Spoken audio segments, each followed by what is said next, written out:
మొత్తం ప్రక్షాళన దిశగా నిర్ణయాలు అయితే ఉంటున్నాయి ఆంధ్రప్రదేశ్లో కూటమి ప్రభుత్వ నిర్ణయాలు. ఇందులో భాగంగానే తాజాగా ఉపాధి హామీ పథకంలో అంటే జాతీయ గ్రామీణ ఉపాధి హామీ పథకంలో కూడా ప్రక్షాళన మొదలైంది. భారీ స్థాయిలో అవినీతి జరుగుతుంది ఈ ఉపాధి హామీలో అని తెలిసిన నేపథ్యంలో ఒకేసారిగా 3,000 మంది ఉద్యోగులు సిబ్బందిని బదిలీ చేశారు. వీరిలో ఫిక్స్డ్ టెన్యూర్ ఉద్యోగులు అంటే ఎఫ్టీఈ, అలాగే పొరుగు సేవల ఉద్యోగులు అంటే అవుట్సోర్సింగ్ వీళ్ళు కూడా ఉన్నారు.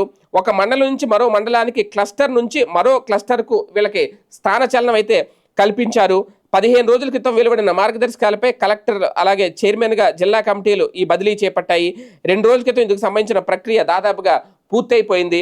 5 ఏళ్లుగా దాదాపుగా సుమారు 5 సంవత్సరాల నుంచి ఒకే క్లస్టర్లో పనిచేస్తున్న ఉద్యోగులు అలాగే సిబ్బందిని వేరొక క్లస్టర్కి బదిలీ చేస్తూ తాజాగా నిర్ణయం తీసుకున్నారు. అంటే ఒకే మండలంలో 3 ఏళ్లకు పైగా పనిచేస్తున్న వాడిని, అలాగే 3 ఏళ్లు దాటకపోయిన సొంత మండలంలో పనిచేస్తున్న వారిని కూడా వేరే మండలానికి ఇప్పుడు బదిలీ చేశారు. ఇప్పుడు ఎన్ఆర్జీఎస్ ఒక రకంగా ఈ జాతీయ గ్రామీణ ఉపాధి హామీ పథకంలో పనిచేసే ఉద్యోగులకు అతిపెద్ద షాక్ తగిలింది. మొత్తం ఓవరాల్గా చూసుకుంటే క్షేత్రస్థాయిలో 3,000 మంది ఉద్యోగుల్ని ఒకేసారి బదిలీ చేశారు. ఇది ఒక రకంగా అతిపెద్ద ప్రక్షాళన, ఉద్యోగులకు ఒక బిగ్ షాక్.